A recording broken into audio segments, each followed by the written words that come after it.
This is the story of a very fine dream. Most stories begin with once upon a time, but this one begins with happily ever after. That's us, Colin and Jacqueline Moore of Happily Ever After. We started Happily Ever After in the edutainment video field, seeking to illustrate our core educational ideals of the earth as a teacher, and that the way this method speaks most deeply to children is by the personifying of nature. Central to this concept is the cross-cultural symbol of the ancient, wise, and benevolent tree. In addition to the tree theme, we created two types of characters: magical nature beings and endearing storybook personalities. These characters interacted with children using the true language of childhood: creative play, stories, games, and songs.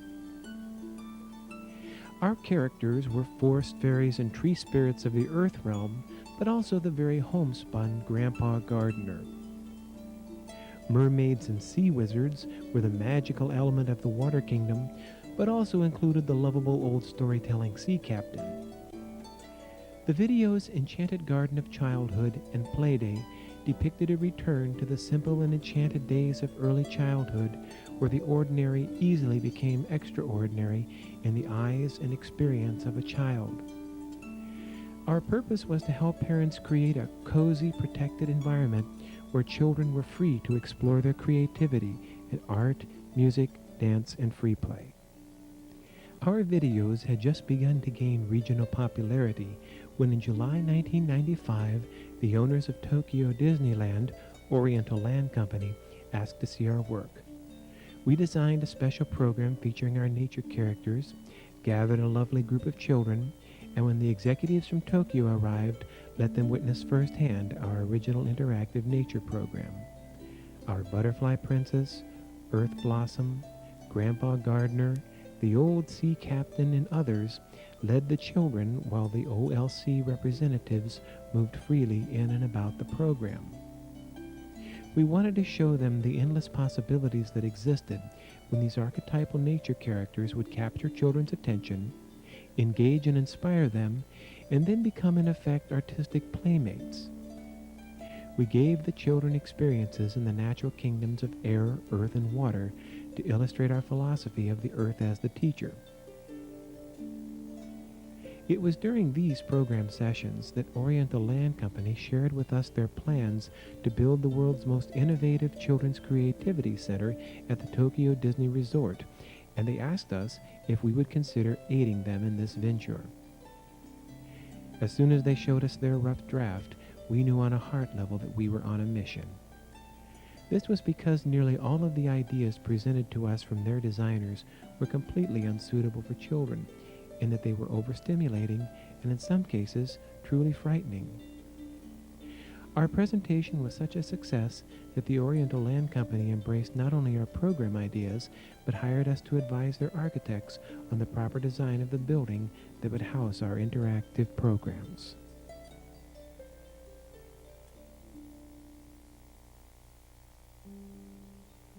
We traveled to Tokyo numerous times, not only to guide their designers, but to conduct prototype programs with Japanese children while training their newest recruits to play the parts of the nature characters. We designed several characters for them that were similar to ours, as seen here in the Butterfly Fairies and Earth Blossom. They also asked for us to design a series of new characters for them, so we created the Do-Good Pirates, the eccentric artist Dolphin Da Vinci, and other various support characters. The designers at Oriental Land Company were pleasantly surprised at how amazingly well our non-masked characters completely enthralled the Japanese children.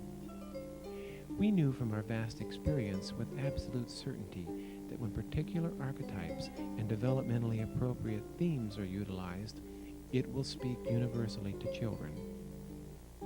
As the excitement grew over this completely unique type of program, executives from upper management and even Oriental Land Company's president came to observe and interact with the characters and the children in the magical forest environment that we had created. Nearby, An amazing state-of-the-art facility was being constructed at the gateway to Tokyo Disneyland, especially for our programs. Oriental Land Company gave it the name Camp Naples, and much of the following footage is from its grand opening the week of July 7th, 2000. We spent considerable time and energy communicating to the designers optimal ways that the man-made environment could be in harmony with the program. We encourage the use of immortal symbols from nature, such as stars, moons, clouds, trees, and forest creatures, all beautifully designed and in soothing colors. It was truly amazing to see our ideas so superbly manifested, reflecting this personification of nature and depicting the earth as our teacher. Beginning with a delightful children's entrance, the exquisite image of the wise and benevolent tree permeated the entire facility. With his roots in the water kingdom, his heart in the earth realm, and his branches reaching to the heavens, Grandpa Tree was not merely a symbolic decoration, but was a combination teaching tool, creative playscape, and inspirational work of art. We designed Grandfather Playtree to nourish children's developmental needs on many levels simultaneously, for active climbing and curative cross-crawling, as inspiration for healthy imagination development, and as a child's sanctuary. We insisted that it contained many secret places for children to discover, explore, and play in, for these could also act as cozy retreats where they could feel calm and protected. Children are able to climb in and around the tree, from the lowest roots in the sea caves to the highest branches that lead into soft cloud tunnels and tree houses. The tree houses open out to the Star Fairy's magical marionette theater and the storytelling tree. After visiting nature characters in this area, the children can play their way into the cloud realm of the Rainbow Prince, where stories, songs, and free play are a continual joyful outpouring. The children can climb down through the tree stairs to get to the Earth Kingdom and Earth Blossom's garden. Here, they can participate in interactive stories with Earth Blossom and her puppets, plant flowers in her garden, or play with toys from around the world. After spending time enlivening their imaginations here, children are then able to immerse themselves in a marvelous variety of creative arts and other activities with Dolphin Da Vinci. The Crystal Cave staircase leads children down to the Sea Kingdom. Here, the do-good pirates take them to meet the Ocean Wizard for wondrous tales of the sea and happy singing games. Here in the water realm, they also have further artistic adventures with Dolphin Da Vinci, the do-good crew, and other ocean persona.